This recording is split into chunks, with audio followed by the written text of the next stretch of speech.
ಅಧ್ಯಕ್ಷರೇ ನೋಡ್ರಿ ಕ್ವಶನ್ ಅಧ್ಯಕ್ಷರೇ ಒಂದು ನಿಮಿಷ ನಮಗೆ ಮಾತಾಡೋದಕ್ಕೆ ಅವಕಾಶ ಕೊಡಿ. ಅಧ್ಯಕ್ಷರೇ ನೀವು ನಿಮಿಷ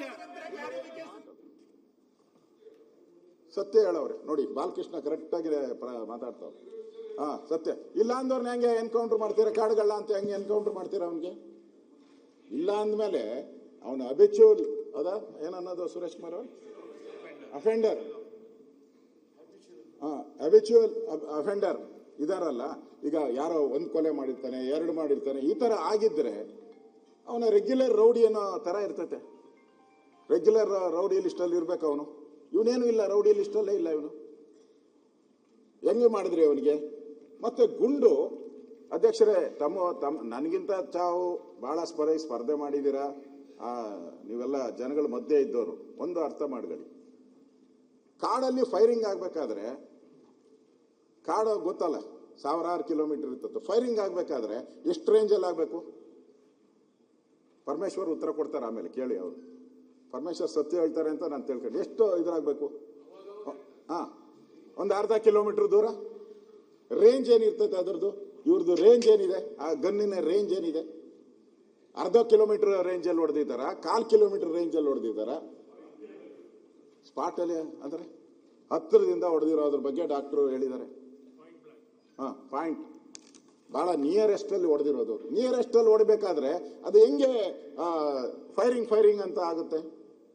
ಹೇಳಿ, ನೀವು ಉತ್ತರ ಕೊಡಿ. ನಾನೇನು ಇದಕ್ಕೆ ನಾನು ಕೇಳ್ತಾ ಇರೋದು ನನ್ನ ಸ್ಯಾಟಿಸ್ಫ್ಯಾಕ್ಷನ್ಗಲ್ಲ ನಾನು ಉತ್ತರ ಕೇಳ್ತಾ ಇರೋದು. ಅಲ್ಲಿ ಯಾರು ಇಡೀ ರಾಜ್ಯದ ಜನ ಪ್ರಶ್ನೆಗಳನ್ನು ಕೇಳ್ತಾ ಇದ್ದಾರೆ, ಅಲ್ಲಿ ರೈತರು ಕೇಳ್ತಾ ಇದ್ದಾರೆ, ಅವ್ರ ಪ್ರಶ್ನೆ. ನೀವು ಆಯ್ತಪ್ಪ, ಅವನು ಆತ್ಮರಕ್ಷಣೆಗೆ, ರಾಮಲಿಂಗಾರೆಡ್ಡಿ ಅವರು ಆತ್ಮರಕ್ಷಣೆಗೆ ಮಾಡುವಂತ ಕಾನೂನು ಅಧಿಕಾರ ಇದೆ ನಮಗೆ ಅಂತ ಹೇಳಿ. ಯಾರಿಲ್ಲ ಅಂತ ಹೇಳಿದ್ರು? ಪೊಲೀಸರಿಗೆ ಆತ್ಮರಕ್ಷಣೆ ಮಾಡೋ ಅಧಿಕಾರ ಇದ್ದೇ ಇರ್ತತೆ. ಜನಗಳಿಗೂ ಹಂಗೆ ರಕ್ಷಣೆ ಮಾಡುವಂತ ಅಧಿಕಾರ ಜನಗಳಿಗೂ ಇದೆ ಸ್ವಾಮಿ. ಜನರ ಪ್ರಾಣನ ಹಂಗೆ ತೆಗಿಯಕ್ಕಾಗಲ್ಲ, ನೀವು ಸುಮ್ಮನೆ ತೆಗಿಯಕ್ಕಾಗಲ್ಲ. ಇನ್ನೊಂದು 3ನೇ ಪ್ರಶ್ನೆ ಅಧ್ಯಕ್ಷರೇ, ಇಷ್ಟು ಹತ್ತಿರದಿಂದ ಹೊಡೆದಿದ್ದೀರಾ ನೀವು, ನಿಯರೆಸ್ಟ್ ಹೊಡೆದಿದ್ದಾರೆ. ಅದು ಹೆಂಗಾಗ್ತೈತೆ? ಅದು ಇದು ನನ್ನ ಆತ್ಮರಕ್ಷಣೆಗೋಸ್ಕರ ಹೆಂಗಾಗ್ತೈತೆ? ನೀವು ಕಾಲಿಂದ ಕೆಳಗಡೆ ಹೊಡಿಬೋದಾಯ್ತು. ಹೃದಯಕ್ಕೆ ಹೊಡೆದಿದ್ದಾರೆ, ಕತ್ತು ಹೊಡೆದಿದ್ದಾರೆ ಅವ್ರಿಗೆ. ಓಕೆ, ಆಯ್ತು. ಅವರ ಸ್ಟೇಟ್ಮೆಂಟ್ ಅಲ್ಲಿ, ರಾಮಲಿಂಗಾರೆಡ್ಡಿ ಸ್ಟೇಟ್ಮೆಂಟ್ ಅಲ್ಲಿ ನಮಗೆ ಮಾಹಿತಿ ಬಂತಂತೆ ಇವ್ರಿಗೆ, ಅಲ್ಲಿ ಕಳ್ಳರಿದ್ದಾರೆ ಅಂತ ಮಾಹಿತಿ ಬಂತು.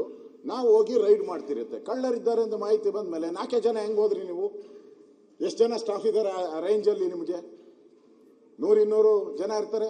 ನಾನು ಹೋಗಿದ್ದೀನಿ ಕಾಡಲ್ಲಿ, ಕೋಚಿಂಗ್ ಕ್ಯಾಂಪ್ಸ್ ಇರ್ತೈತೆ ಅಲ್ಲೇ. ನೀವು ಡಿ ಫಾರೆಸ್ಟ್ ಒಳಗಡೆ ಸುಮಾರು ಒಂದು 400-500 ರೆಗ್ಯುಲರ್ ಆಗಿ ಇದ್ದೇ ಇರ್ತಾರೆ ಅಲ್ಲಿ. ನಾನು ಹೋಗಿದ್ದೀನಿ, ಆ ಸ್ಪಾಟ್ಗೆ ಹೋಗಿ ಬಂದಿದ್ದೀನಿ. ನಾನು ಕೂಡ ರೆಗ್ಯುಲರ್ ಆಗಿರ್ತಾರೆ ಅಲ್ಲಿ. 4-5 ಜನ ಇರ್ತಾರೆ, ಓದೋರು ಬೇರೆ 4 ಜನ. ಇಷ್ಟು ಜನ ನಿಮಗೆ ಸ್ಟಾಫ್ ಇದ್ಕೊಂಡು, 100 ಜನ ಸ್ಟಾಫ್ ಇದ್ಕೊಂಡು ಅವ್ರನ್ನ ಸುತ್ತುವರೆದು ಯಾಕೆ ಹಿಡಿಯಕ್ಕಾಗಿಲ್ಲ? ಆಯ್ತು, ಹೊಡೆದ್ರಿ. ಏನು ಒಳ್ಳೆ ಇದು ಏನೋ ಸೀರಿಯಸ್ ಆಗಿ ಒಬ್ಬರಾದ್ಮೇಲೆ ಒಬ್ರು 3 ಜನ ಹೊಡೆದಾಕ್ಬಿಟ್ರಿ. 4 ಜನ ಹೊಡೆಯುವಂತ ಅವಶ್ಯಕ, 3 ಜನ ಸಾಯಿಸುವಂತ ಅವಶ್ಯಕತೆ ಏನಿತ್ತು ಇದರಲ್ಲಿ? ಒಬ್ಬ ಸತ್ತಿದ್ರೆ ಉಳಿದವರೆಲ್ಲ ಓಡೋರು. ಒಬ್ಬ ಸಾಯ್ಬೇಕು ಅಂತಾನೋ ನಾನು ಹೇಳಲ್ಲ, 3 ಜನ ಓಡೋರು. 3 ಜನರ ಮೇಲೂ ನೀವು ಗುಂಡಾರಿಸಿದಿರಲ್ಲ, ಯಾಕೆ 3 ಜನದ ಗುಂಡಾರಿಸ್ತೀರಿ ನೀವು? ಇದು ನಾಳೆ ಇದು ಘಟನೆ ನಾನು ಯಾಕೆ ಪ್ರಸ್ತಾವ ಮಾಡ್ತಾ ಇದ್ದೀನಿ ಅಂದ್ರೆ, ನಾಳೆ ನಮ್ಮದಲ್ಲಿ ಇದೊಂದೇ ಕಬಿನಿ ಒಂದೇ ಕಾಡಲ್ಲ, ಕರ್ನಾಟಕದಲ್ಲಿ ಬೇಕಾದಷ್ಟು ಕಾಡುಗಳಿದೆ. ಹಳ್ಳಿ ಜನ ಕಾಡುಗಳಲ್ಲಿ ಒಂದು ಅರ್ಧ ಕಿಲೋಮೀಟ್ರು 1 ಕಿಲೋಮೀಟ್ರು ರೇಂಜ್ಗೆ ಹೋಗ್ತಾರೆ. ಸೌದೆ ತರಕೋ ಏನ್ಗೋ ಹೋಗೇ ಹೋಗ್ತಾರೆ. ನೀವು ಬೇಡ ಅಂದ್ರೆ ಹೋಗೇ ಹೋಗ್ತಾರೆ ಅವರು. ದನ ಕರು ಮೇಯಿಸೋದಕ್ಕೆ ಎಲ್ಲ ಹೋಗೇ ಹೋಗ್ತಾರೆ ಅವರು. ಇದೊಂದು ಇನ್ಸಿಡೆಂಟ್ ನೀವು ಕರೆಕ್ಟಾಗಿ ನೀವು ಕ್ರಮ ಆಗಿಲ್ಲ ಅಂದ್ರೆ ನಾಳೆ ಕಾಡೊಳಕ್ಕೆ ಯಾವನು ಹೋಗಂಗೆ ಇಲ್ಲ. ಹಂಗಾರೆ ಬದುಕೆ ಅಲ್ಲಿ ಕಟ್ಕೊಂಡಿರ್ತಾರೆ. ನೀವು ಬಹಳಷ್ಟು ಜನ ಕಾಡಿನಲ್ಲಿ ವಾಸ ಮಾಡೋರು ಬದುಕನ್ನೇ ಅಲ್ಲಿ ಕಟ್ಕೊಂಡಿರ್ತಾರೆ. ನಾನು ಹೋಗಿದ್ದೀನಿ, ಅಲ್ಲಿ ಗ್ರಾಮ ವಾಸ್ತವ್ಯ ಮಾಡಿ ಬಂದಿದ್ದೀನಿ. ಅದೇ ಕಾಡಲ್ಲಿ ನಾನು ಕೂಡ ಗ್ರಾಮ ವಾಸ್ತವ್ಯ ಮಾಡಿದ್ದೀನಿ.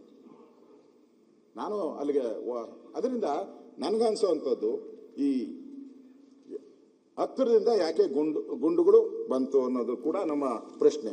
ಮುಖ್ಯವಾಗಿ ಇಷ್ಟಕ್ಕೆ ನಾನು ಆಗಿದ್ರೆ ಇದ್ರ ಬಗ್ಗೆ ಖಂಡನ ನಿರ್ಣಯ ಮಾಡಿದ್ದಾರೆ. ತಮಿಳುನಾಡಲ್ಲಿ DMK ಅವರು ಖಂಡನ ನಿರ್ಣಯ ಮಾಡಿದ್ದಾರೆ.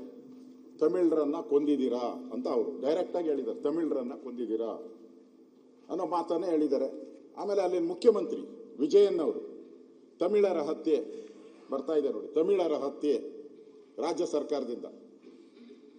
ಸರ್ಕಾರದಿಂದ ತಮಿಳರ ಹತ್ಯೆ. ಶನಿವಾರ ನಡೆಸಿದ ಎನ್ಕೌಂಟರ್ ಅಲ್ಲಿ 3 ತಮಿಳಿಗರು ಹತ್ಯೆ ಆಗಿರುವುದು ಖಂಡನೀಯ ಎಂದು ತಮಿಳುನಾಡು ಮುಖ್ಯಮಂತ್ರಿ ಜೋಸೆಫ್ ವಿಜಯನ್ ಭಾನುವಾರ ರಾತ್ರಿ ತಮ್ಮ ಎಕ್ಸ್ ಖಾತೆಯಲ್ಲಿ ಹಾಕಿದ್ದಾರೆ. ಈ ಘಟನೆ ಕುರಿತು ಕರ್ನಾಟಕ ಅರಣ್ಯ ಇಲಾಖೆ ನೀಡಿರುವ ವಿವರಣೆ ಸ್ವೀಕಾರಾರ್ಹ ಅಲ್ಲ ಅಂತ ಹೇಳಿದ್ದಾರೆ. ಮುಖ್ಯಮಂತ್ರಿ, ಒಬ್ಬ ರಾಜ್ಯದ ಮುಖ್ಯಮಂತ್ರಿ, ನಿಮ್ಮ ಪಾರ್ಟ್ನರ್ ಅವರು, INDA ಪಾರ್ಟ್ನರ್, ಅವರೇ ಹೇಳಿದ್ದಾರೆ ನಿಮ್ಮ ಫಾರೆಸ್ಟ್ ಡಿಪಾರ್ಟ್ಮೆಂಟ್ ಏನು ಕೊಟ್ಟಿದೆ ರಾಮಲಿಂಗಾರೆಡ್ಡಿ ಅವರು ಓದಿದ್ರಲ್ಲ ಅದು ಸ್ವೀಕಾರಾರ್ಹ ಅಲ್ಲ ಅಂತ ಹೇಳಿದ್ದಾರೆ ಅವರು. ನಾನು ಈಗ ಓದಿದೆ, ವಿಜಯ್ಗೆ ಏನು ಕನ್ಸಲ್ಟ್ ಬಂದಿತ್ತ? ಕರೆಕ್ಟ್ ಆಗಿ ಹೇಳಿದ್ರಿ.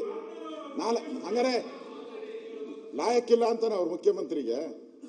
ನೀವ್ ಹೇಳಿದ್ರೆ ಅದನ್ನೇ ಹೇಳ್ಬಿಡ್ತೀನಿ. ರಾಮಲಿಂಗಾರೆಡ್ಡಿ ಹೇಳಿದ್ರು ವಿಜಯನ್ ಲಾಯಕ್ಕಿಲ್ಲ ಮುಖ್ಯಮಂತ್ರಿಗೆ ಅಂತಾನೆ. ಸಭಾಧ್ಯಕ್ಷರೇ, ಇದೇ ಕಾಲೇಜಿನ ಅಶೋಕಣ್ಣ 20 ಜನ ನೀಟ್ ವಿದ್ಯಾರ್ಥಿಗಳು ಆತ್ಮಹತ್ಯೆ ಮಾಡಿಕೊಂಡು ತೋರಿಸಲಿಲ್ಲ ಅನ್ನೋದನ್ನ 20 ಜನ ನೀಟ್ ವಿದ್ಯಾರ್ಥಿಗಳು ಆತ್ಮಹತ್ಯೆ ಮಾಡಿಕೊಂಡು ಕಾಂಗ್ರೆಸ್ ಮುಖ್ಯಮಂತ್ರಿ ಹೇಳ್ತಾರೆ ವಿಜಯನ್ ನಾಲಾಯಕ್ ಅಂತ. ಕಾಂಗ್ರೆಸ್ ಮುಖ್ಯಮಂತ್ರಿ ಹೇಳ್ತಾರೆ ವಿಜಯನ್ ನಾಲಾಯಕ್ ಅಂತ. ವಿದ್ಯಾರ್ಥಿಗಳು ಆತ್ಮಹತ್ಯೆ ಮಾಡ್ಕೊಂಡಾಗಿ ಕಾಳಜಿ ತೋರಿಸಲಿಲ್ಲ ಅಲ್ಲ ಅಶೋಕಣ್ಣ? ಮಾನ್ಯ ಅಧ್ಯಕ್ಷ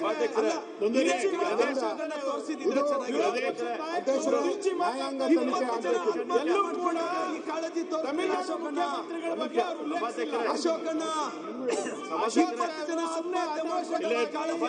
ಅಶೋಕಣ್ಣ. ಸಚಿವರು ಮಾತಾಡ್ತಾ ಇದ್ದಾರೆ, ದಯವಿಟ್ಟು ಇದೇ ಕಾಳಜಿ ಅಶೋಕಣ್ಣ ತೋರಿಸಲಿಲ್ಲ. ಹಾಕೊಂಡಿರೋದು ಸೇರಿ ಅವ್ರಿಗೇನು ಕನಸಲ್ಲಿ ಬಂದಿತ್ತ ಅಂತ ಕೇಳಿದೆ ಅಷ್ಟೇ.